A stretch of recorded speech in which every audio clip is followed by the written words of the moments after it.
Good morning everyone. देखिए, last class हम बात कर रहे थे ओम्स लॉ की। और ओम्स लॉ में मैंने आपको बताया था V प्रोपोर्शनल टू I। और फिर अगर हम यहाँ से प्रोपोर्शनल का साइन रिमूव करते हैं तो यहाँ पे एक कांस्टेंट हम लगाते हैं। ठीक है। और ये कांस्टेंट को हम क्या कॉल करते हैं, इस कांस्टेंट का नाम हम देते हैं रेजिस्टेंस। याद है ना आपको, इसका नाम पड़ता था रेजिस्टेंस। और किसका resistance? Resistance of a conductor. ये कंडक्टर का रेजिस्टेंस होता था। ठीक है। तो रेजिस्टेंस के बारे में जो आइडिया दिया था सबसे पहले, वो ओम्स लॉ ने दिया था। ये बात हमने लास्ट क्लास कर दी थी। चलिए, उसके बाद मैंने आपको ये भी बताया था कि रेजिस्टेंस ऑफ अ कंडक्टर को आप कैसे डिफाइन करेंगे, है ना। तो किसी भी कंडक्टर का जो रेजिस्टेंस होता है, वो कंडक्टर की वो प्रॉपर्टी होती है जिसके कारण कंडक्टर अपने अंदर इलेक्ट्रिक चार्ज के फ्लो होने का अपोज करता है।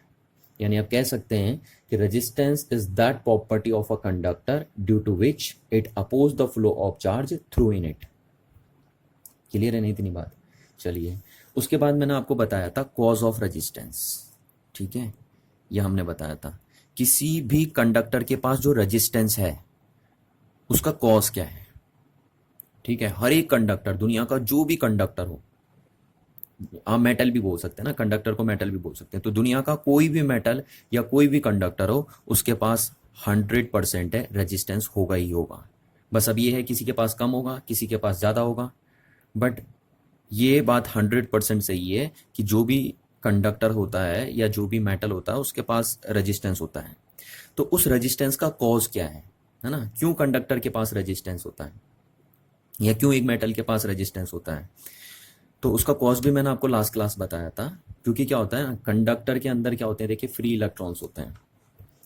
ठीक है। अब जब आप कंडक्टर को बैटरी या एक्सटर्नल इलेक्ट्रिक फील्ड सप्लाई करते हैं, तो ये जो फ्री इलेक्ट्रॉन्स हैं वो एक पर्टिकुलर डायरेक्शन में ड्रिफ्ट करते हैं। और ड्रिफ्ट करते समय ये अदर फ्री इलेक्ट्रॉन्स के साथ या आयंस के साथ कोलाइड करते हैं। और यही कोलिजन रिस्पॉन्सिबल होता है रेजिस्टेंस के लिए। तो कंडक्टर में जो रेजिस्टेंस है उसके पीछे रीजन क्या है? Collision of free electrons with other free electrons या with ions in a conductor. ठीक है, तो ये बात आपको समझ में आ जानी चाहिए कि कंडक्टर के अंदर जो रेजिस्टेंस है उसका कॉज क्या है? Collision of free electrons. अच्छा, चलिए, जितना ज़्यादा कोलिजन होगा फ्री इलेक्ट्रॉन्स का उतना ज़्यादा कंडक्टर का रेजिस्टेंस होगा, जितना कम कोलिजन होगा फ्री इलेक्ट्रॉन्स का उतना कम रेजिस्टेंस होगा कंडक्टर का, है ना। चलिए, अब आप आज हम देखेंगे factor affecting the resistance of a conductor. ठीक है। तो आज हम उन फैक्टर्स को देखेंगे जो कंडक्टर के रेजिस्टेंस को अफेक्ट करते हैं। यानी कौन कौन से ऐसे फैक्टर्स होंगे एक कंडक्टर के पास जिनको अगर हम चेंज करेंगे तो वो कंडक्टर के रेजिस्टेंस को क्या कर देंगे? चेंज कर देंगे। ठीक है ना। तो चलिए, अब हम देखते हैं कि कंडक्टर के वो कौन से फैक्टर हैं जो कंडक्टर का रेजिस्टेंस डिसाइड करते हैं। ठीक है। तो हम यहाँ से देखते हैं, देखिए हेडिंग ये लिख दी मैंने, factor affecting the resistance of a conductor. तो हम यहाँ से बोलते हैं, देखिए, रेजिस्टेंस ऑफ अ कंडक्टर। ठीक है। अब जब मैं यहाँ पे कंडक्टर की बात कर रहा हूँ तो देखिए, मैं नेचर ऑफ कंडक्टर को फिक्स कर चुका हूँ। नेचर ऑफ कंडक्टर फिक्स हो चुका है। ठीक है। यानी या तो वो सिल्वर का होगा या एल्युमिनियम का होगा या कॉपर का होगा, ये मैं फिक्स कर चुका हूँ। जैसे मैं ये सेंटेंस बोल रहा हूँ ना, रेजिस्टेंस ऑफ अ कंडक्टर, तो आपको समझ जाना है कंडक्टर का नेचर से फिक्स हो चुका है। ठीक है, फिक्स। तो resistance of a conductor at constant temperature, at constant temperature temperature depends upon, depends upon. ठीक है। अब एक चीज़ तो आप ध्यान से समझिए, देखिए इसमें कि मैं बोल रहा हूँ किसी कंडक्टर का जो रेजिस्टेंस है एक कांस्टेंट टेम्परेचर पे है, वो किन बातों पे डिपेंड करता है। तो दो चीज़ें तो यहाँ से क्लियर हो जानी चाहिए आपको कि कंडक्टर का टेम्परेचर आपने क्या कर दिया है? कांस्टेंट। ठीक है। और कंडक्टर का नेचर भी आपने क्या कर दिया है? कांस्टेंट। तो एक कांस्टेंट टेम्परेचर पे एक पर्टिकुलर कंडक्टर का जो रेजिस्टेंस होता है वो किन बातों पे डिपेंड करता है? वो दो बातों पे डिपेंड करता है। पहला, length of the conductor, length of the conductor पे डिपेंड करता है। समझ में आ रही ना बात? क्या कह रहा हूँ मैं, दोबारा ध्यान से सुनिए। देखिए, एक पर्टिकुलर कंडक्टर का एक पर्टिकुलर टेम्परेचर पे जो रेजिस्टेंस होता है वो दो बातों पे डिपेंड करता है। पहला, उस कंडक्टर की लेंथ कितनी है। ठीक है, कंडक्टर की लेंथ जितनी ज़्यादा होगी उतना ज़्यादा रेजिस्टेंस होगा कंडक्टर का। आप देख सकते हैं, देखिए जैसे सपोज एक कंडक्टर मैंने ये लिया, कॉपर का है ना, और इसका टेम्परेचर फिक्स है। देखिए दो चीज़ें तो फिक्स हो गई हैं, नेचर ऑफ कंडक्टर और टेम्परेचर। तो ये कंडक्टर लिया मैंने L1 लेंथ का, और दूसरा कंडक्टर ये ले लिया मैंने, इसकी लेंथ मैंने L2 ले ली। तो अब किसका रेजिस्टेंस ज़्यादा होगा बताओ, इसका या इसका? इसका रेजिस्टेंस ज़्यादा होगा। क्यों? देखिए, क्योंकि रेजिस्टेंस के पीछे रीज़न क्या है, कह रहा हूँ ना, कोलिजन। तो यहाँ अगर फ्री इलेक्ट्रॉन चलेंगे तो उन्हें सिर्फ इतना चलना पड़ेगा ना, इतनी लेंथ ट्रेवल करनी पड़ेगी बस। जबकि इस कंडक्टर में अगर फ्री इलेक्ट्रॉन को चलना है तो उन्हें इतनी लेंथ ट्रेवल करनी पड़ेगी। तो जब वो ज़्यादा लेंथ ट्रेवल करेंगे तो ज़्यादा कोलिजन होगा, और ज़्यादा कोलिजन होने से ज़्यादा रेजिस्टेंस आएगा, है ना, क्योंकि रेजिस्टेंस के पीछे रीज़न क्या है, कोलिजन ऑफ फ्री इलेक्ट्रॉन्स ही तो है। तो अगर इलेक्ट्रॉन्स को ज़्यादा लेंथ ट्रेवल करनी पड़ रही है तो उनका कोलिजन हाई होगा, और इस हाई कोलिजन की वजह से उनका रेजिस्टेंस भी, उस कंडक्टर का रेजिस्टेंस भी क्या हो जाएगा, हाई हो जाएगा। तो इसीलिए हम कहते हैं कि जो रेजिस्टेंस होता है कंडक्टर का वो डायरेक्टली प्रोपोर्शनल होता है लेंथ ऑफ द कंडक्टर के। जितना ज़्यादा कंडक्टर की लेंथ करेंगे आप, उतना ज़्यादा उस कंडक्टर का रेजिस्टेंस हो जाएगा।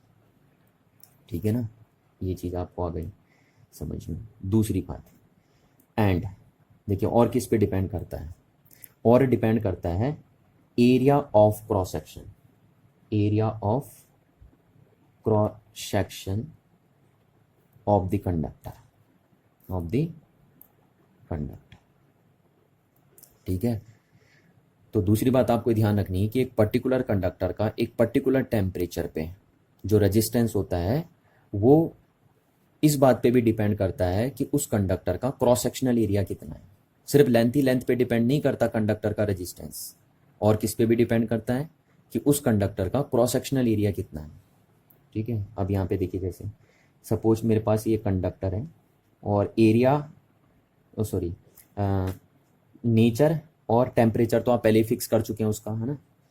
तो सपोज ये कॉपर का है और रूम टेम्परेचर पे रखा है कॉपर का ये कंडक्टर, और दूसरा ये देखिए, दूसरा ये है आपके पास। ठीक है, ये भी कॉपर का होगा, रूम टेम्परेचर पे होगा, क्योंकि ये दो चीज़ें तो आप पहले ही फिक्स कर चुके हो ना। तो ये चीज़ हमारे पास, ये भी कॉपर का है और ये भी कॉपर का ले लिया हमने। ठीक है, अच्छा इस बार हम सिर्फ एरिया देखेंगे तो लेंथ हम सेम रखेंगे। ठीक है ना, लेंथ का फैक्टर सेम रखेंगे, क्योंकि एक टाइम एक ही फैक्टर को चेंज करके देखते हैं। अच्छा, टेम्परेचर भी इसका 25 डिग्री सेंटीग्रेड है और इसका भी 25 डिग्री सेंटीग्रेड है, रूम टेम्परेचर पे बात कर रहे हैं। तो अब देखिए इन दोनों में से किस कंडक्टर का रेजिस्टेंस हाई होगा। ठीक है, इसका suppose cross sectional area A1 है और इसका क्रॉस सेक्शनल एरिया A2 है। ठीक है, और यहाँ पे आपको क्लियरली दिख रहा है कि A2 is greater than A1 है। तो जिस कंडक्टर का क्रॉस सेक्शनल एरिया ज़्यादा होगा उसका रेजिस्टेंस कम होगा। अभी क्यों होगा वो बता रहा हूँ मैं भी, है ना। अभी पहले हम लिख देते हैं, the resistance of a conductor is inversely proportional to the cross sectional area of the conductor. ठीक है, जिस कंडक्टर का क्रॉस सेक्शनल एरिया ज़्यादा होगा उस कंडक्टर का रेजिस्टेंस क्या होगा, कम होगा। देखिए ये cross sectional area of the conductor is inversely very with resistance of the conductor. ठीक है ना, यानी जितना ज़्यादा क्रॉस सेक्शनल एरिया उतना कम रेजिस्टेंस कंडक्टर का। अब ऐसा क्यों, देखिए सपोज देखिए मैं आपसे बार बार कह रहा हूँ कि रेजिस्टेंस के पीछे रीज़न क्या है, कोलिजन का है ना। अब अगर इसके अंदर देखिए फ्री इलेक्ट्रॉन चल रहे हैं तो उन्हें चलने में दिक्कत आएगी क्योंकि इसका एरिया कम है, और यहाँ अगर इलेक्ट्रॉन चल रहे हैं तो उन्हें चलने में दिक्कत नहीं आएगी क्योंकि इस कंडक्टर का क्रॉस सेक्शनल एरिया क्या है, ज़्यादा है। तो जब ज़्यादा क्रॉस सेक्शनल एरिया में फ्री इलेक्ट्रॉन चलेंगे तो उनके कोलिजन होने के चांसेस कम हो जाएंगे। ठीक है, वो इजीली मूव कर लेंगे, और अगर उनके कोलिजन होने के चांसेस कम हो गए तो ओबियसली ये रेजिस्टेंस क्या हो जाएगा, कम हो जाएगा, क्योंकि जितना ज़्यादा कोलिजन फ्री इलेक्ट्रॉन्स का उतना ज़्यादा रेजिस्टेंस। तो जब फ्री इलेक्ट्रॉन कम क्रॉस सेक्शनल एरिया में ट्रैवल करते हैं तो उनके कोलिजन के चांसेस बढ़ जाते हैं। कोलिजन के चांसेस बढ़ने से उनका रेजिस्टेंस क्या हो जाता है, इंक्रीज हो जाता है। पर जब वही फ्री इलेक्ट्रॉन ज़्यादा cross sectional area of the conductor में पास करते हैं तो कोलिजन होने के चांसेस डिक्रीज हो जाते हैं। कोलिजन होने के चांसेस डिक्रीज होने से कंडक्टर का रेजिस्टेंस क्या हो जाता है, डिक्रीज हो जाता है। तो इसीलिए हम बोलते हैं कि जितना ज़्यादा क्रॉस सेक्शनल एरिया कंडक्टर का उतना कम उसका रेजिस्टेंस। तो आई होप आपको ये बातें समझ में आ गई होंगी। ठीक है, चलिए तो अब कंबाइन कर देते हैं दोनों रिजल्ट्स को। ठीक है, तो वी गेट, देखिए अगर हम दोनों रिजल्ट को कंबाइन कर लेते हैं ना, combining equation first and second, दोनों बता तो किसके बारे में रहे हैं, रेजिस्टेंस ऑफ द कंडक्टर के बारे में रहे हैं ना। तो combining the equation first and second we get R is proportional to L upon A. ये हुआ या नहीं हुआ देखिए। ठीक है, तो यहाँ से एक बात क्लियर हो गई, देखिए आपको यहाँ से एक बात क्लियर हो गई कि जो रेजिस्टेंस ऑफ अ कंडक्टर है, रेजिस्टेंस ऑफ अ कंडक्टर, ठीक है, वो चार चीज़ों पे डिपेंड कर रहा है। वो चार चीज़ों पे डिपेंड कर रहा है कि कंडक्टर का रेजिस्टेंस। आप बोलोगे सर इसमें तो तीन ही चीज़ें हैं, चार चीज़ें कहाँ हैं? तो देखिए दो चीज़ें आपने पहले भी तो फिक्स कर दी थी ना। आपने कंडक्टर का मटेरियल फिक्स कर दिया था, मतलब नेचर फिक्स कर दिया था, और दूसरा टेम्परेचर भी फिक्स कर दिया था। ये भी तो है ना। तो दो फैक्टर ये हो गए और दो फैक्टर आपको यहाँ दिख रहे हैं, देखिए, तो इसलिए चार फैक्टर हो गए। तो किसी भी कंडक्टर का रेजिस्टेंस क्या होता है, डिपेंड्स अपॉन फोर फैक्टर। पहला है नेचर ऑफ कंडक्टर, कि कंडक्टर का नेचर कैसा है, वो एल्युमिनियम का बना है, सिलिकॉन, वो एल्युमिनियम का बना है, कॉपर का है, सिल्वर का है, का है ना। दूसरा टेम्परेचर ऑफ कंडक्टर, इस पर भी डिपेंड करता है। वैसे ये बातें मैं प्रीवियस क्लास में भी कर चुका हूँ, ठीक है, पर ये अलग से हेडिंग दी रहती है आपके सिलेबस में, इसलिए मैंने इसको डिस्कस किया अलग से। अदरवाइज ये बातें सब मैं प्रीवियस क्लास में डिस्कस कर चुका हूँ आपके साथ। चलिए, थर्ड किस पे डिपेंड करता है, लेंथ ऑफ द कंडक्टर, ठीक। और चौथा किस पे डिपेंड करता है, एरिया नहीं बोलना, आपको ध्यान रखना है, क्रॉस सेक्शनल एरिया है ये, cross sectional area of the conductor. ठीक है, इन चार बातों पे डिपेंड करता है किसी भी कंडक्टर का रेजिस्टेंस। तो आई होप आपको इतनी बातें समझ में आ गई।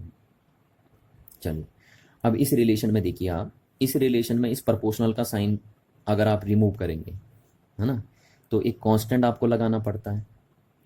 ठीक है, प्रोपोर्शनल का साइन जब भी हटता है तो एक कांस्टेंट लगाना पड़ता है ना बैलेंस करने के लिए, तो आपने ये लगा दिया कांस्टेंट, और ये एल अपॉन ए। अब इसका कॉमन नेम तो क्या है, देखिए इसका कॉमन नेम है, अगर आप इसका कॉमन नेम बोलेंगे तो कॉमन नेम तो इसका हो गया प्रोपोर्शनलिटी कांस्टेंट। प्रोपोर्शनलिटी कांस्टेंट है ना, क्योंकि प्रोपोर्शनल का साइन हटा के कांस्टेंट लगाया तो प्रोपोर्शनलिटी कांस्टेंट हो गया।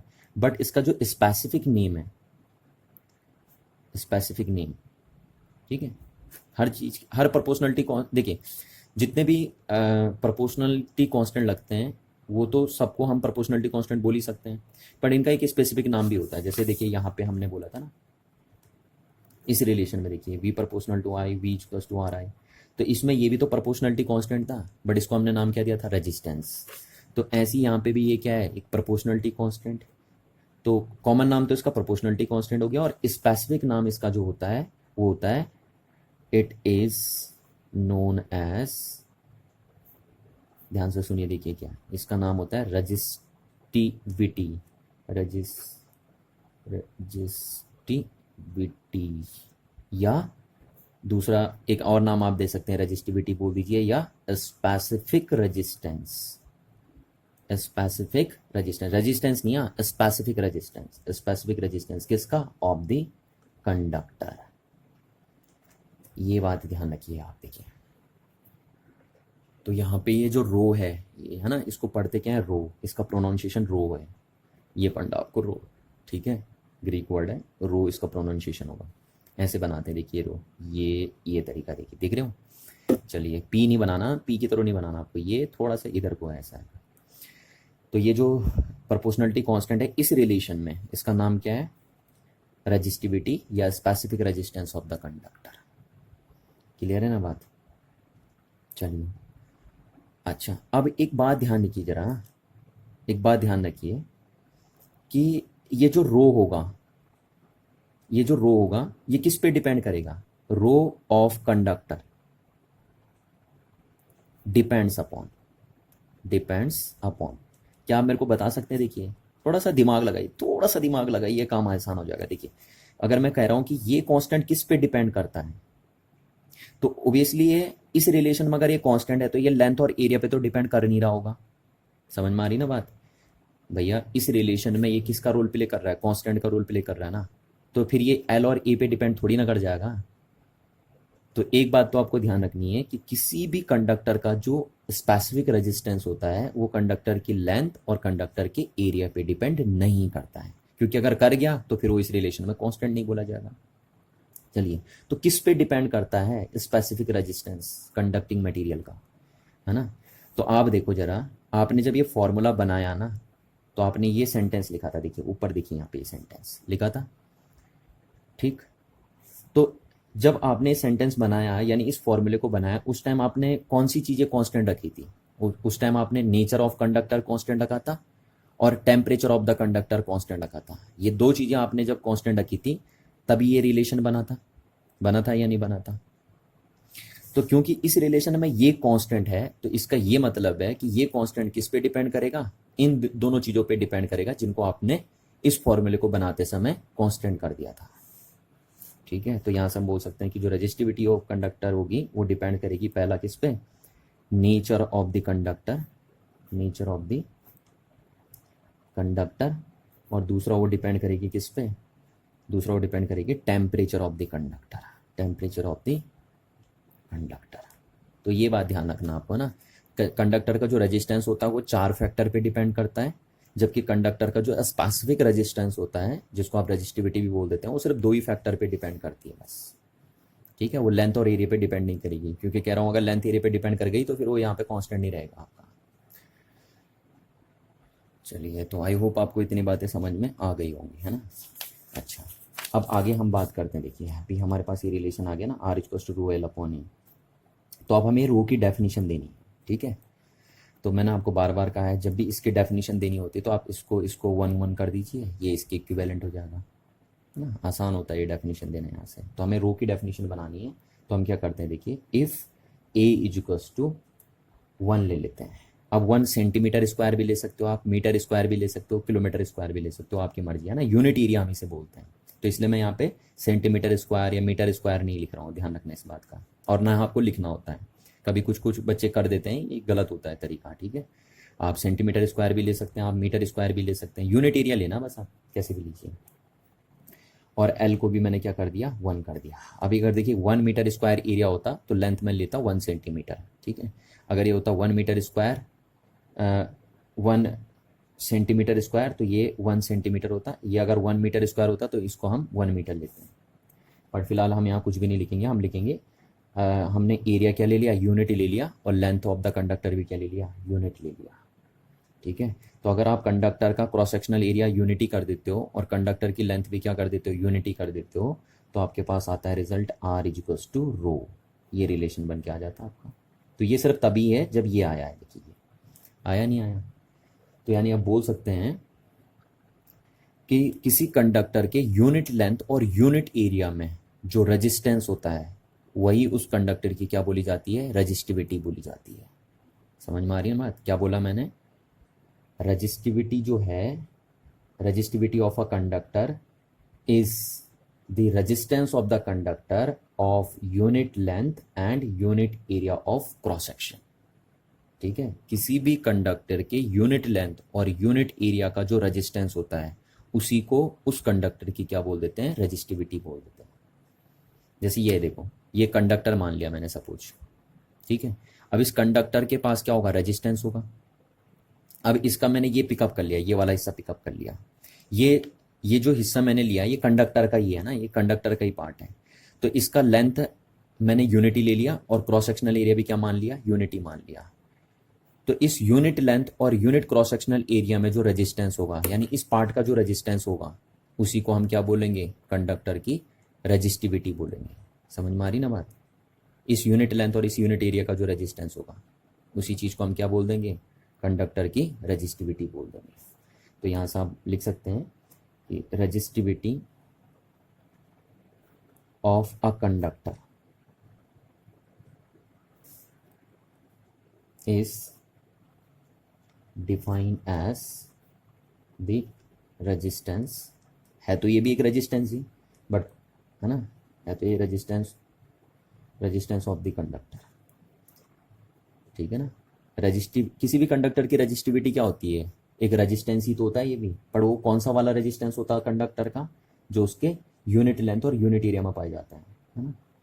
Conductor of unit length and unit area of cross section, ये जरूर ध्यान रखना आपको कि ये एरिया कौन सा वाला लेना है, क्रॉस सेक्शन वाला लेना है ना, ये ध्यान रखना है। ये चीज़ हो गई आपकी कि resistivity of a conductor is that resistance of the conductor which found on its unit length and unit area of cross section, ठीक है। चलिए अब यहाँ से हम यूनिट बनाते हैं, एम के एस यूनिट, ठीक है, एम के एस यूनिट ऑफ रेजिस्टिविटी।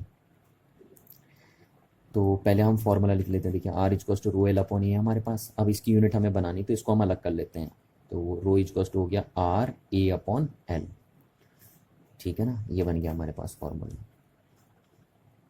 अच्छा अब देखिए क्या है यहाँ पे, इसकी यूनिट बनानी है ना हमें, तो इसकी यूनिट बनाइए, इसकी बनाइए, इसकी बनाइए, इसकी बन जाएगी, तो इसकी यूनिट क्या होती है ओम, रेजिस्टेंस की है ना, लास्ट क्लास बता दिया था मैंने, एरिया की मीटर स्क्वायर अपॉन लेंथ की एम के एस यूनिट क्या होती है मीटर, तो मीटर से मीटर कैंसिल आउट हो गया, यानी क्या हो गया ओम मीटर। तो ये ओम मीटर क्या है, ये ओम मीटर है एम के एस यूनिट ऑफ, या ऐसा यूनिट भी बोल सकते हैं आप इसे, एम के S unit of resistivity, resistivity या एम के S unit of specific resistance, ठीक है। ये ओम माइनस मीटर नहीं है, ये ओम डैश मीटर है, ऐसे लिखते हैं। ये देखिए ओम मीटर, ये माइनस अलग मत लगा देना आपको, तो इस बात का ध्यान रखिए। तो ये रजिस्टिविटी होती है। अच्छा यहाँ से रजिस्टिविटी का डायमेंशनल फार्मूला है ना, तो डायमेंशनल फार्मूला ऑफ रजिस्टिविटी ये भी कभी कभी पूछ लिया जाता है, तो इस बात का भी आपको ध्यान रखना है, डायमेंशनल फार्मूला ऑफ रजिस्टिविटी। तो ये लिखेंगे हम, डायमेंशनल फार्मूला ऑफ रजिस्टिविटी क्या होगी, देखिए dimensional formula of resistance into dimensional formula of area upon dimensional formula of length, ठीक है। ये तो मैंने ऐसे ही लिख दिया फेक, ये चीज़ ध्यान रखना आपको। अच्छा रेजिस्टेंस का डायमेंशनल फार्मूला मैंने आपको पिछली क्लास में बताया था, क्या आया था, M L two T minus three A minus two, ये हमने पिछली क्लास में कर दिया था, याद है आपको, ठीक। और एरिया का डायमेंशनल फार्मूला क्या होता है, एल की पावर टू अपॉन लेंथ का क्या होता है आपका एल, तो एक पावर से एक पावर कैंसिल आउट होगी, तो रेजिस्टिविटी का डायमेंशनल फार्मूला आ जाएगा एम एल की पावर थ्री टी की पावर माइनस थ्री और ए की पावर कितनी हो जाएगी माइनस टू, ठीक है ना। ये देखिए एल की टू पावर यहाँ ना, एक पावर यहाँ बचेगी तो थ्री पावर हो जाएगी, तो ये डायमेंशनल फार्मूला हो जाएगा किसका, रेजिस्टिविटी का।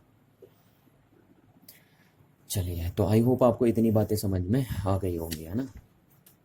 तो ये सारी बातें आपको दिमाग में बिठा के रखनी है, देखिए काफ़ी छोटी छोटी बातें हैं। अच्छा एक चीज़ देखिए आप, है ना, मैंने आपको लास्ट क्लास एक फार्मूला बताया था, याद है आपको, जब ड्रिफ्ट वेलोसिटी की एक्सप्रेशन मैंने कराई थी आपको, तो वहाँ पे भी बताया था, मतलब इससे प्रीवियस क्लास में भी बताया था आपको, और उससे पहले जो हमारी क्लास हुई थी उसमें भी बात मैंने करी थी आपसे, कि जो रेजिस्टेंस होता है उसका रियल फार्मूला ये आता था, देखिए आपका एन ई square tau into L upon E, अगर आपको याद हो रहा होगा तो देखिए क्या आया था, चीज़ थी नहीं थी, रियल है ना, ये तो हम ऐसे लिखते हैं, देखिए R is equals to rho L upon A, तो यहाँ से देखिए आप एनालॉगी लगाई जरा इन दोनों फॉर्मूले में, तो आप बता सकते हैं ना रो की वैल्यू कितनी होगी, रो की वैल्यू होती है एम अपॉन एन ई स्क्वायर टाउ, आप चाहिए तो इसको याद रख सकते हैं शॉर्टकट,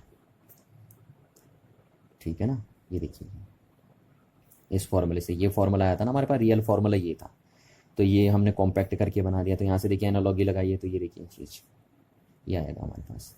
और क्योंकि देखिए इसमें ये दोनों चीज़ें जो थी, number of free electrons in per unit volume and relaxation time of free electrons, ये दोनों फैक्टर किस पे डिपेंड कर रहे थे, अगर आपको याद हो तो मैंने पहले भी बताया था, ये दोनों फैक्टर डिपेंड करते हैं nature of conductor and temperature of the conductor पे, ठीक है।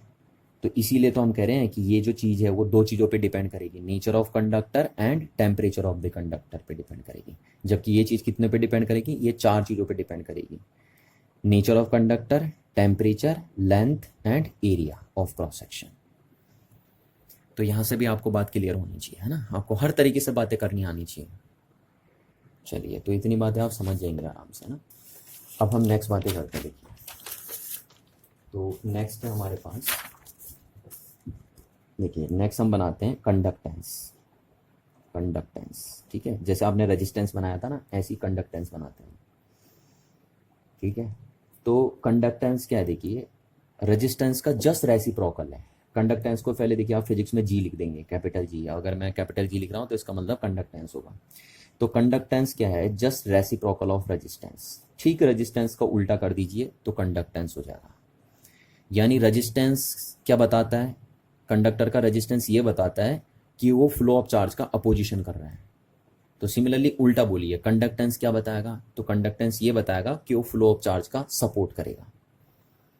ठीक है, किसी भी कंडक्टर का जो कंडक्टेंस होता है वो ये बताता है कि वो कंडक्टर कितना सपोर्ट कर रहा है चार्ज को फ्लो करने में, जबकि किसी भी कंडक्टर का रेजिस्टेंस ये बताता है कि वो कंडक्टर कितना अपोज करता है चार्ज का फ्लो होने के लिए। ठीक है ना, तो इसीलिए एक दूसरे के उल्टे होते हैं रेजिस्टेंस और कंडक्टेंस, और जस्ट रेसिप्रोकल होते हैं एक दूसरे के। ठीक है, ये देखिए ऐसा। अच्छा, तो ये हो गया है, बस सिंपल एक वर्ड में हो गया ना, conductance is just reciprocal of resistance. या आप बोल सकते हैं the conductance of a conductor is equal to inverse of its resistance. चलिए ये बन गया। अच्छा, अब यहाँ से हम यूनिट बनाएं इसकी, है ना, SI unit, SI unit of conductance. तो क्या बन जाएगी, देखिए इसकी एसआई यूनिट क्या है आपके पास, ओम है ना, ये हो जाएगी ओम। ठीक, तो 1/ओम, 1/ओम क्या हो जाएगी, एसआई यूनिट हो जाएगी किसकी, कंडक्टेंस की। और 1/ओम को आप क्या लिख सकते हैं, ओम इनवर्स लिख सकते हैं ना, ये ऊपर जाएगा तो ओम इनवर्स हो जाएगा। तो कंडक्टेंस की जो एसआई यूनिट होती है उसको हम क्या बोलते हैं, ओम इनवर्स बोलते हैं। और ओम इनवर्स को हम एक नाम और दे सकते हैं, देखिए ओम का उल्टा कर दीजिए ना, तो MHO, महो, महो भी पढ़ते हैं, ओम इनवर्स बोल दीजिए या महो बोल दीजिए, या फिर इसको एक नाम और देते हैं हम। ठीक है, ओम का ही पूरा नाम देखिए, जो साइंटिस्ट ओम थे उनका पूरा नाम क्या था, जॉर्ज साइमन ओम, है ना।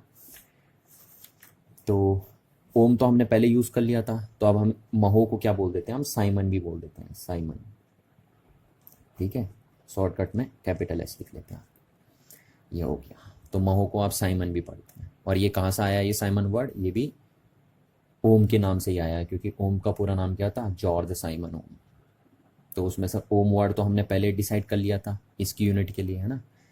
तो इसकी यूनिट के लिए अब हम साइमन वर्ड यूज़ कर रहे हैं। तो आप देखिए, आप जो हम बोल रहे हैं कि एसआई यूनिट जो है, SI unit of G, SI unit of G वो क्या है, या तो आप बोल दीजिए ओम इनवर्स, या आप बोल दीजिए महो, या आप बोल दीजिए साइमन, एक ही बात है तीनों चीज़ें। ठीक है, ओम इनवर्स बोल दीजिए, महो बोल दीजिए, या क्या बोल दीजिए, साइमन बोल दीजिए। ध्यान रखना आपको तीनों चीज़ें एक ही चीज़ है। चलिए, है ना। अच्छा, क्या आप मेरे को डायमेंशनल फार्मूला ऑफ कंडक्टेंस बता सकते हैं, यस बिल्कुल आप बता सकते हैं, मैं नहीं कर रहा, आप कर लेंगे खुद ही, है ना। रेजिस्टेंस का जो डायमेंशनल फार्मूला था उसका ठीक उल्टा कर दीजिए, कंडक्टेंस का डायमेंशनल फार्मूला निकल के आ जाएगा। ठीक है, चलिए ये आप खुद कर लेंगे, इसको बताने की आपको ज़रूरत नहीं है। नेक्स्ट टर्मिनोलॉजी हम डिफाइन करते हैं, कंडक्टिविटी, कंडक्टिविटी। ठीक है, ये नेक्स्ट टर्मिनोलॉजी है। और कंडक्टिविटी किसकी होती है, कंडक्टिविटी किसकी होती है, ये भी कंडक्टर की होती है ना। कंडक्टेंस भी कंडक्टर का होता है, कंडक्टिविटी। तो देखिए जैसे कंडक्टेंस क्या था, रेजिस्टेंस का इन्वर्स था ना, ऐसी सेम दैट जो कंडक्टिविटी होती है वो रेजिस्टिविटी का इन्वर्स होता है। ठीक है, कंडक्टर की जो रेजिस्टिविटी होती है अगर आप उसका इन्वर्स कर दीजिए तो फिर उसको हम नया नाम दे देंगे, उसको हम नया नाम क्या दे देंगे, कंडक्टिविटी बोल देंगे। ठीक है, और कंडक्टिविटी को हम फिजिक्स में सिग्मा से रिप्रेजेंट करते हैं, देखिए सिग्मा से। किसी भी कंडक्टर के कंडक्टिविटी को किससे रिप्रेजेंट करते हैं, सिग्मा से। और मैं क्या कह रहा हूँ, the conductivity of a conductor is inverse of it's resistivity. समझ में आ रही बात, किसी भी कंडक्टर की जो रेजिस्टिविटी है उसके रेसिप्रोकल को हम क्या बोल देते हैं, उस कंडक्टर की कंडक्टिविटी बोल देते हैं। ये हो गया, देखिए आपके। अच्छा, तो ये डेफिनेशन तो आप खुद ही लिख सकते हैं ना। यहाँ से आप एसआई यूनिट बताइए मेरे को, एसआई यूनिट ऑफ कंडक्टिविटी, तो उल्टा हो जाएगा, रजिस्टिविटी की जो यूनिट है उसका इन उल्टा कर दीजिए आप, तो कंडक्टिविटी की यूनिट आ जाएगी। तो एसआई यूनिट ऑफ कंडक्टिविटी इस क्या हो जाएगा, ओम इनवर्स मीटर इनवर्स। क्योंकि देखिए रो की यूनिट क्या थी, रो की यूनिट थी ओम मीटर, थी ना। द यूनिट ऑफ रो क्या थी, ओम मीटर। तो सिग्मा की यूनिट क्या हो जाएगी, सिग्मा मतलब कंडक्टिविटी यूनिट क्या हो जाएगी, इसका उल्टा हो जाएगा ना, तो ओम इनवर्स मीटर इनवर्स हो जाएगा आपका। ठीक, इसी तरीके से आप डायमेंशनल फार्मूला बताएंगे, डायमेंशनल फार्मूला ऑफ सिग्मा। तो ये मैं नहीं बता रहा हूँ, मैं आपको रो का डायमेंशनल फार्मूला बता चुका हूँ अभी अभी। तो रो का जो डायमेंशनल फार्मूला है उसको ठीक उल्टा कर दीजिए, इन्वर्स करके लिख दीजिए, तो वही डायमेंशनल फार्मूला होगा किसका, कंडक्टिविटी का। ठीक है, तो इतनी बातें आपको समझ में आ जानी चाहिए। देखिए चलिए, तो यहाँ से ये बातें आपको क्लियर हो रही होंगी कि किसी भी कंडक्टर की रजिस्टिविटी जितनी ज़्यादा होगी उस कंडक्टर की कंडक्टिविटी उतनी कम होगी, है ना। ये बात तो क्लियर है। चलिए, तो आई होप आपको इतनी बातें समझ में आ गई होंगी। देखिए अब हम नेक्स्ट टॉपिक में चलते हैं, और नेक्स्ट टॉपिक है हमारा microscopic form of Ohm's law. देखिए काफ़ी इंपॉर्टेंट है, चीज़ों में पूछा जाता है। ठीक है, microscopic forms of Ohm's law. एक तो आपने ओम्स लॉ ये देखा था ना मैक्रोस्कोपिक फॉर्म में, ये मैक्रोस्कोपिक फॉर्म था ओम्स लॉ का, और अब हम कौन सा फॉर्म देख रहे हैं, माइक्रोस्कोपिक फॉर्म देख रहे हैं। ठीक है, माइक्रोस्कोपिक फॉर्म वैसे आपको बता दूं, ओम्स लॉ का माइक्रोस्कोपिक फॉर्म ये होता है J is to sigma E. समझ में आ रही ना बात, जहाँ पे ये करंट डेंसिटी है, J क्या है करंट डेंसिटी, सिग्मा क्या है कंडक्टिविटी, और E क्या है अप्लाइड इलेक्ट्रिक फील्ड। तो ओम्स लॉ का ये मैक्रोस्कोपिक फॉर्म है और ये माइक्रोस्कोपिक फॉर्म है। और इसी चीज को हम एक नाम और भी देते हैं, हम इसको बोलते हैं vector form of Ohm's law. ये ओम्स लॉ का वेक्टर फॉर्म है, देखिए क्योंकि ये वेक्टर्स के सेंस में आ रहा है ना। देखिए तो इसका टॉपिक का हम एक नाम और दे सकते हैं, vector form of Ohm's law. देखिए ठीक है, चलिए तो हम ओम्स लॉ के मैक्रोस्कोपिक फॉर्म को लेके चलेंगे और उसका माइक्रोस्कोपिक फॉर्म रिप्रेजेंट करेंगे। ठीक है ना, यानी इसी चीज को हम मॉडिफाइड करके ये बनाएंगे, ध्यान रखना। मैक्रोस्कोपिक फॉर्म है जो ओम्स लॉ का, उसी को मॉडिफाइड करके हम क्या बनाएंगे, माइक्रोस्कोपिक फॉर्म में कन्वर्ट करेंगे। और इस microscopic form of Ohm's law को हम किस नाम से भी कॉल करते हैं, vector form of Ohm's law के नाम से भी कॉल करते हैं। चलिए देखिए तो कैसे है ना, सपोज ये कंडक्टर हमने ले लिया, देखिए ठीक, L लेंथ है इसकी, A इसका क्रॉस सेक्शनल एरिया है। ठीक है, अच्छा अब मैंने इसके टू एंड्स के अक्रॉस एक बैटरी की हेल्प के बेस पे पोटेंशियल डिफरेंस अप्लाई कर दिया।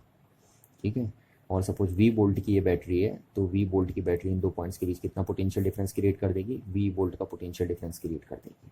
ये कर दिया हमने। चलिए, इस V वोल्ट के पोटेंशियल डिफरेंस की वजह से इस कंडक्टर के अंदर एक इलेक्ट्रिक फील्ड जनरेट होगा या नहीं होगा। तो उस इलेक्ट्रिक फील्ड की वैल्यू कितनी होगी, V/L होगी। ये मैंने आपको लास्ट क्लास भी बताई थी बात। ठीक है ना, क्योंकि देखिए जो आप V पोटेंशियल डिफरेंस अप्लाई कर रहे हैं वो कितनी लेंथ में अप्लाई कर रहे हैं, आप L लेंथ में अप्लाई कर रहे हैं ना। तो जो इलेक्ट्रिक फील्ड जनरेट होगा इस पोटेंशियल के कारण वो कितना होगा, V/L होगा। ठीक है, तो इतना इलेक्ट्रिक फील्ड जनरेट हो जाएगा इस कंडक्टर के टू एंड्स के अक्रॉस। हम क्या करते हैं, यहाँ से स्टार्ट करते हैं। ठीक है, अगर हमें ओम्स का ये लॉ दिखाना है, ये फॉर्म दिखाना है ओम्स लॉ का, तो हम यहाँ से स्टार्ट करते हैं। पहले माइक्रोस्कोपिक फॉर्म से मैक्रोस्कोपिक फॉर्म से स्टार्ट करते हैं। तो मैक्रोस्कोपिक फॉर्म ये है, देखिए सिंस हम लिखेंगे V = I/R। ये तो था मैक्रोस्कोपिक फॉर्म, है ना। और यहाँ से लेके चलेंगे और माइक्रोस्कोपिक फॉर्म की तरफ को, माइक्रोस्कोपिक फॉर्म को रिप्रेजेंट करेंगे। तो ये ओम्स का माइक्रोस्कोपिक फॉर्म था। अच्छा अब सिंस देखिए आप लिखेंगे R = ρL/A। ये भी आपने प्रूफ किया है अभी भी, है ना, ये बाद में मैंने आपको बताई थी। तो देयरफॉर आपका क्या हो जाएगा, V = I ρL/A हो गया आपके पास। क्लियर है ना बात, ये चीज़ हो गई आपकी, ठीक हो गया। अब देखिए सिंस अभी अभी आपने किया है कि ρ = 1/σ, ये भी अभी आपने किया है। तो इसका मीनिंग क्या है कि V = I और रो के सामने आप क्या रख सकते हैं, 1/σ, है ना। तो ये पहले हम L लिख देते हैं, फिर अपॉन A लिख देते हैं, और रो के सामने हम क्या रख सकते हैं, सिग्मा। ये रख दिया हमने सिग्मा। चलिए क्यों रख रहे होंगे आपको समझ में आ रहा होगा, क्योंकि मैंने आपके सामने पहले ही मोटिव ये रख दिया है ना। आपको पहले ही पता होना चाहिए कि ओम्स लॉ का माइक्रोस्कोपिक फॉर्म इसको बोला जाता है। देखिए ये तो उसके हिसाब से हम बना रहे, देखिए यहाँ कंडीशंस। ठीक है ना, आपको समझ में आनी चाहिए बात है कि मैं ऐसे क्यों पुट कर रहा हूँ। आप इसको देखिए फिर समझ में आते रहेगा आपको कि हम ऐसा क्यों पुट कर रहे हैं। चलिए इतनी बात क्लियर हो गई आपको यहाँ से। अच्छा, अब v के सामने हम क्या पुट कर सकते हैं? देखिए v के सामने हम e अपॉन एल पुट कर सकते हैं, e इंटू एल पुट कर सकते हैं। और क्यों? देखिए क्योंकि आपको ये प्रूफ करना है, ध्यान रखिए ना, आपको e लाना है यहाँ पे। तो यहाँ पे हम लिखेंगे since e equals to V upon L, तो देयरफॉर आपका क्या हो जाएगा? v के सामने आप क्या पुट कर सकते हैं? e इंटू एल, और इक्वल्स टू क्या हो गया आपका? i into L upon sigma into e।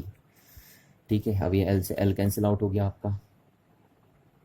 ठीक, तो आपका बन गया i upon A equals to, ये सिग्मा में इधर ले गया ना, तो सिग्मा ई, ये बन गया नहीं बन गया आपका? अच्छा देखिए, अब आई अपॉन ए क्या होता है? सिंस आपको पता है current on per unit cross sectional area, ये देखिए ये मैंने आपको पहली क्लास में बता दिया था, current on per unit cross sectional area को आप क्या बोलते हैं? करंट डेंसिटी बोलते हैं ना आप। ये देखिए करंट डेंसिटी, करंट डेंसिटी क्या है? करंट का ही एक वेक्टर फॉर्म है, और उसकी वैल्यू कितनी होती है? उसकी वैल्यू होती है current upon unit cross sectional area. ठीक है, तो ये बन गया। तो सिंस आई जी को क्या होता है? अपॉन ए, तो दियर फोर आपका क्या हो जाएगा? इसको आप क्या लिख सकते हैं? जे लिख सकते हैं, इज इक्वल्स टू सिग्मा, और इसको ई लिख देंगे। तो यानी जो करंट डेंसिटी होती है उसकी डायरेक्शन क्या होती है? इलेक्ट्रिक फील्ड की डायरेक्शन में होती है। ठीक है ना, करंट डेंसिटी और इलेक्ट्रिक फील्ड सेम डायरेक्शन में होता है, और जिधर इलेक्ट्रिक फील्ड की डायरेक्शन होती है वही डायरेक्शन होती है करंट की। तो इसका मतलब है कि करंट डेंसिटी की डायरेक्शन भी करंट की डायरेक्शन में ही होती है, पर करंट स्केलर है जबकि करंट डेंसिटी वेक्टर क्वांटिटी है। तो ये बन गया देखिए आपके पास। इसी को आप बोलते हैं क्या है? ये ओम्स लॉ का वेक्टर फॉर्म है, या फिर ओम्स लॉ का माइक्रोस्कोपिक फॉर्म है।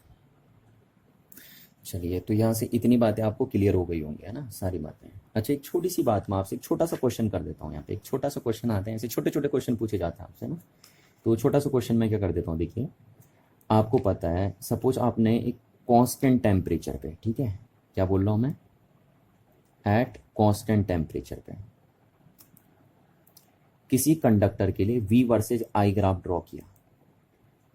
ठीक है, आपने एक कंडक्टर का कांस्टेंट टेम्परेचर पे, या कांस्टेंट टेम्परेचर के बजाय हम ये बोल देते हैं at constant physical condition, at constant physical condition. ठीक, अब फिजिकल कंडीशन के अंदर सारी चीज़ें आ जाएंगी, टेम्परेचर हो गया, प्रेशर हो गया, स्ट्रेन हो गया, ये सारी चीज़ें आ जाएंगी।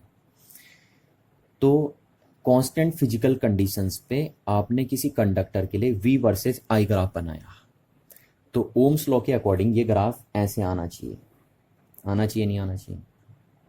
यही तो कहता था ना ओम्स लॉ, कि कांस्टेंट फिजिकल कंडीशंस पे किसी कंडक्टर के लिए V प्रोपोर्शनल टू I होता है, यही कहता था ओम्स लॉ। तो कर दिया, चलिए हमने, है ना, हमने कांस्टेंट फिजिकल कंडीशंस पे, कांस्टेंट फिजिकल कंडीशन पे किसी कंडक्टर के लिए V versus I graph draw कर दिया, तो कैसा आना चाहिए? ऐसा आएगा, 100% है, ऐसा आएगा। चलिए, पर अब अगर मैं कंडक्टर का टेम्परेचर चेंज कर इंक्रीज कर दूं, ठीक है, कंडक्टर का टेम्परेचर क्या कर दूं? इंक्रीज कर दूं, तो फिर क्या ये ग्राफ अभी भी स्ट्रेट लाइन रहेगा? नहीं, अब ये ग्राफ स्ट्रेट लाइन नहीं रह पाएगा। ठीक है, अगर आप इसका टेम्परेचर इंक्रीज कर देंगे तो अब ये ग्राफ स्ट्रेट लाइन नहीं रह पाएगा, क्योंकि आपको पता है कि कंडक्टर का टेम्परेचर अगर आप इंक्रीज करेंगे तो कंडक्टर का रेजिस्टेंस क्या हो जाएगा? इंक्रीज हो जाएगा। होगा या नहीं होगा? है ना। और क्योंकि देखिए V वर्सेस I ग्राफ का जो स्लोप होता है वो क्या बताता है आपको? रेजिस्टेंस बताता है। आपको ये लास्ट क्लास बताई हुई दी थी मैंने बात, ठीक है ना, कि V वर्सेस I ग्राफ का जो स्लोप होता है वो क्या इंडिकेट करता है? रेजिस्टेंस को इंडिकेट करता है।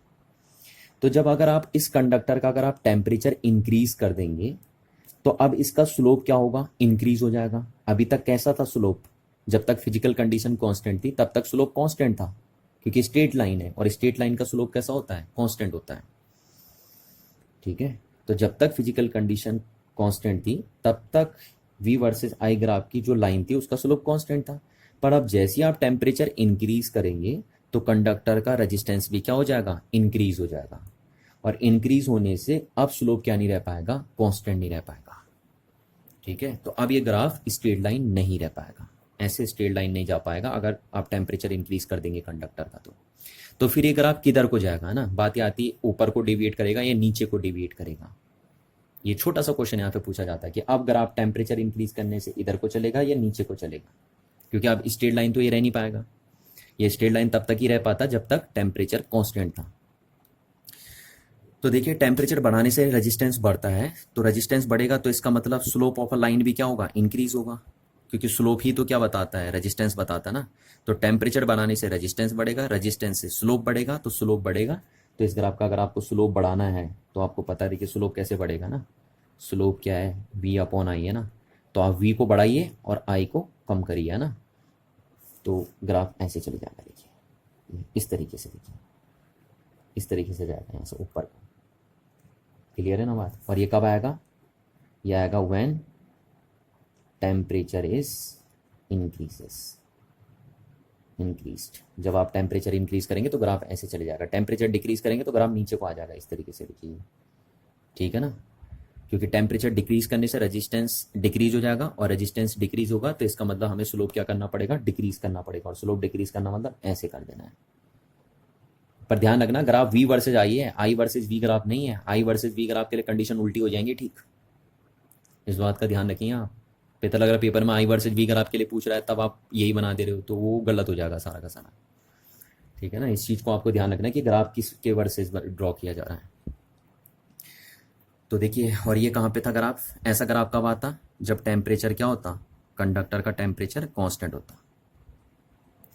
तो कांस्टेंट टेम्परेचर पे V versus I graph conductor के लिए ऐसे बनता है, स्ट्रेट लाइन बनता है। और जबकि अगर आप कंडक्टर का टेम्परेचर इंक्रीज कर देंगे तो फिर कंडक्टर के लिए जो वी वर्सेज आई ग्राफ है वो ऐसे आ जाएगा, और अगर आप डिक्रीज कर देंगे तो ऐसे आ जाएगा, इस टाइप से नीचे को आने लग जाएगा। समझ में आ रही ना बात। तो ये बात आपको ध्यान रखनी है। चलिए अब मैं आपको एक छोटा सा न्यूमेरिकल देता हूँ, है ना, इसी से रिलेटेड, रेजिस्टिविटी से रिलेटेड ये छोटा सा न्यूमेरिकल हम करते हैं, है ना। और बहुत ही सिंपल सा क्वेश्चन है, कोई ज़्यादा कॉम्प्लिकेटेड नहीं है आपके पास। तो क्वेश्चन मैंने ऐसे बना के दे दिया आपको कि अ वायर ऑफ रेजिस्टेंस 5 ओम, ठीक है, एक वायर है जिसका रेजिस्टेंस कितना ले लिया हमने, 5 ओम, और इस ड्रॉन आउट, अब इसको मैं खींच दे रहा हूँ, ठीक है, ड्रॉन आउट सो दैट, और इस तरीके से खींच रहा हूँ सो दैट इट्स लेंथ, इसकी जो लेंथ है मैंने क्या कर दी, इज इंक्रीज्ड टू ट्वाइस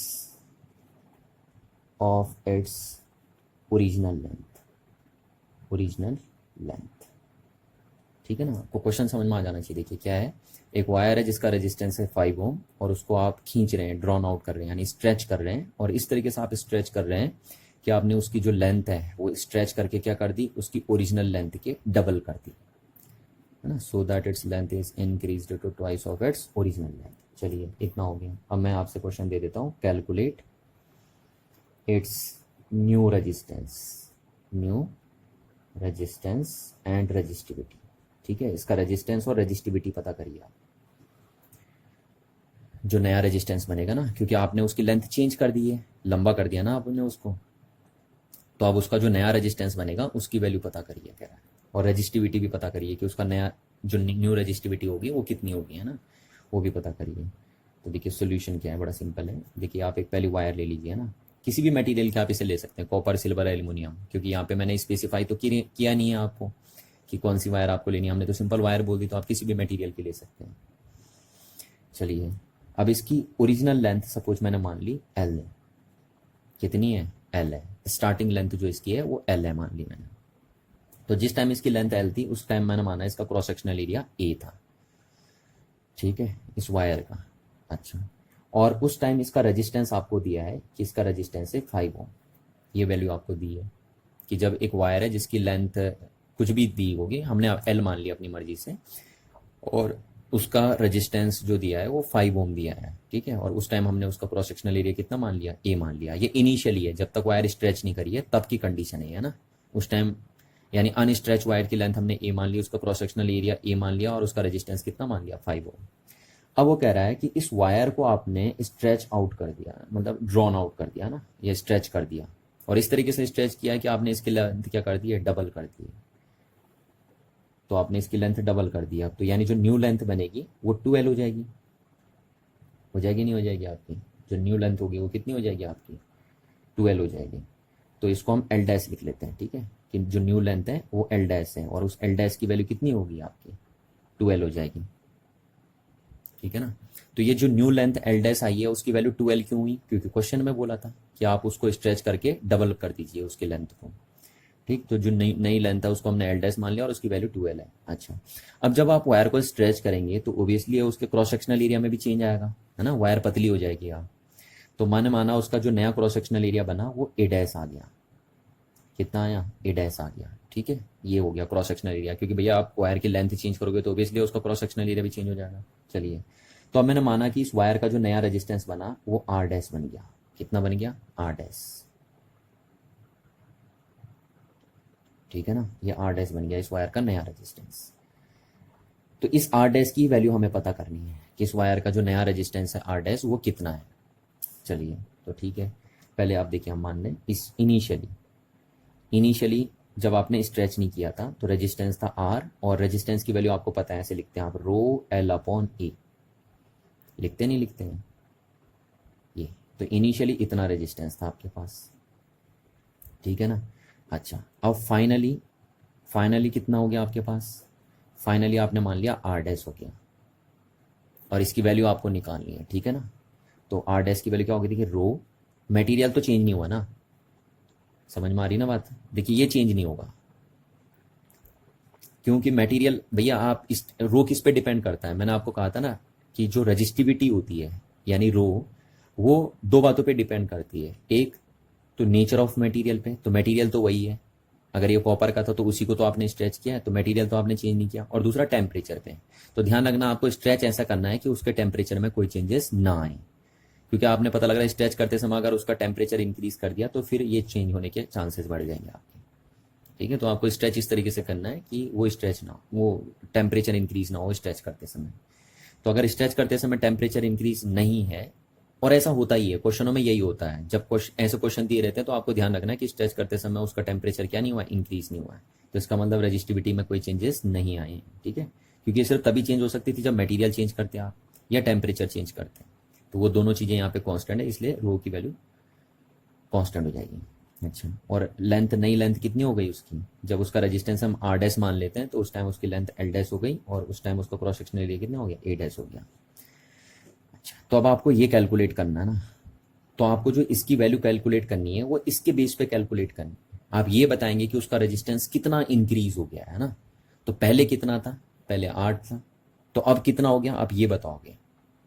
तो यानी आप जो नया रेजिस्टेंस हो उसको पुराने के टर्म्स में कैलकुलेट करोगे, तो यानी आप नए रेजिस्टेंस को पुराने से कंपेयर करोगे, तो कंपेयर करने के लिए हम क्या कर देंगे, इन दोनों को डिवाइड कर देंगे। ठीक है, ये तरीका है ना, क्योंकि आप जो नया रेजिस्टेंस हो उसको पुराने के टर्म्स में बताओगे ना कि इतना गुना बढ़ गया, इतना गुना कम हो गया, तो इसलिए आप न्यू रेजिस्टेंस को ओल्ड रेजिस्टेंस से कंपेयर कर लोगे, और कंपेयर करने के लिए हम डिवाइड कर देते हैं। तो ये डिवाइड हो गया, rho L dash upon A dash divided by rho L upon A हुआ।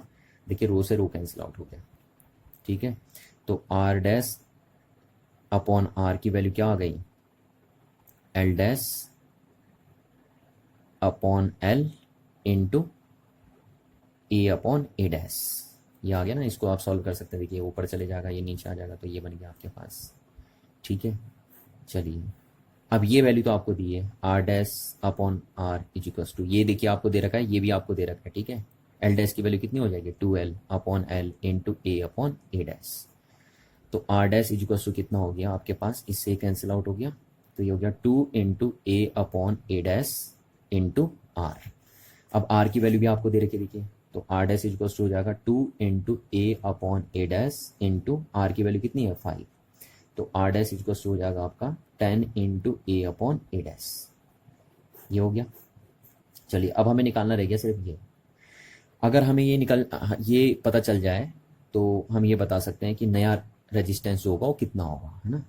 तो इसे अब हम कैसे कैलकुलेट करेंगे, देखिए इस रेशियो को हम कैसे कैलकुलेट करेंगे, इसके लिए हम एक ट्रिक लगाएंगे, और वो ट्रिक क्या है, देखिए सिंपल, कि आप अगर इस वायर को स्ट्रेच भी कर देंगे ना तो इसके वॉल्यूम में चेंजेस नहीं आएगा भैया, इस बात को ध्यान रखिए, है ना। इस चीज़ को कैलकुलेट करने के लिए आप ये ट्रिक लगाएंगे, क्या, कि देखिए वायर को स्ट्रेच करने पे उसका वॉल्यूम चेंज नहीं होता है, ये आप बात ध्यान रखेंगे, है ना। तो इनिशियल वॉल्यूम जो था वो किसके बराबर होगा, फाइनल वॉल्यूम के बराबर होगा। ये वॉल्यूम, हाँ यहाँ पे वोल्टेज नहीं है, ये ध्यान रखना। ये चलो मैं यहाँ लिख देता हूँ, इनिशियल वॉल्यूम किसके बराबर होगा वायर का, initial volume equals to final volume के बराबर होगा। चाहे आप उसे स्ट्रेच भी कर दीजिए, भैया वॉल्यूम में चेंजेस थोड़ी ना आ जाएगा। तो इनिशियल वॉल्यूम को हम वी मान लेते हैं, फाइनल वॉल्यूम को वी डैश मान लेते हैं। तो देखिए वॉल्यूम कैसे निकालेंगे, इनिशियल वॉल्यूम कैसे निकालेंगे, एरिया इंटू लेंथ, ठीक है। फाइनल वॉल्यूम को कैसे निकालेंगे, एरिया इंटू लेंथ, क्योंकि फाइनल एरिया ये फाइनल लेंथ ही है। तो यहाँ से आपका क्या आ जाएगा, A upon A dash equals to क्या आ जाएगा, ये उधर चले जाएगा तो एल डैश अपॉन एल आ जाएगा। तो यानी हम यहाँ पे क्या लिख सकते हैं, 10 into A upon A dash के हम सामने क्या लिख सकते हैं, एल डैश अपॉन एल लिख सकते हैं, ठीक है। तो 10 इंटू, अब एल डैश अपॉन एल, तो एल डैश की वैल्यू कितनी है, 12 है या नहीं है, और अपॉन एल हो गई। अब देखिए एल से एल कैंसिल आउट हो गया, तो ये आपका आ गया कितना, 20 आया, नहीं आया 20। तो यानी जो आर डैश की वैल्यू आई है वो कितनी आई है, 20, और ये क्या आ जाएगा, ओम। तो यानी जो नया रेजिस्टेंस आया है वो कितना आ गया इस वायर का, 20 ओम आ गया है। इस बात को आपको समझ लेना है, ठीक है ना। तो काफ़ी आसान क्वेश्चन है, बस कुछ नहीं, आपको नॉर्मल सा दिमाग लगाना है, नॉर्मल से कंसेप्ट लगाने हैं और आसानी से क्वेश्चन हो जाएगा। तो जो नया रेजिस्टेंस बनेगा इस वायर का वो कितना हो जाएगा, 20 ओम हो जाएगा, ठीक है। अच्छा एक चीज़ और पूछी थी आपसे, रजिस्टिविटी पे क्या फ़र्क पड़ेगा। तो देखिए रजिस्टिविटी में कोई चेंजेस नहीं आएंगे, ठीक है। रजिस्टिविटी लेंथ और एरिया चेंज करने से किसी भी कंडक्टर की चेंज नहीं होती है। आपको मैंने बता दिया था पहले भी कि किसी भी कंडक्टिंग मटेरियल की रजिस्टिविटी उसके लेंथ और उसके एरिया चेंज करने से चेंज नहीं होती है। तो आप यहाँ पे ध्यान रखेंगे कि आप लिखेंगे resistivity of the conducting material will remains same, वो सेम रहेगा, है ना।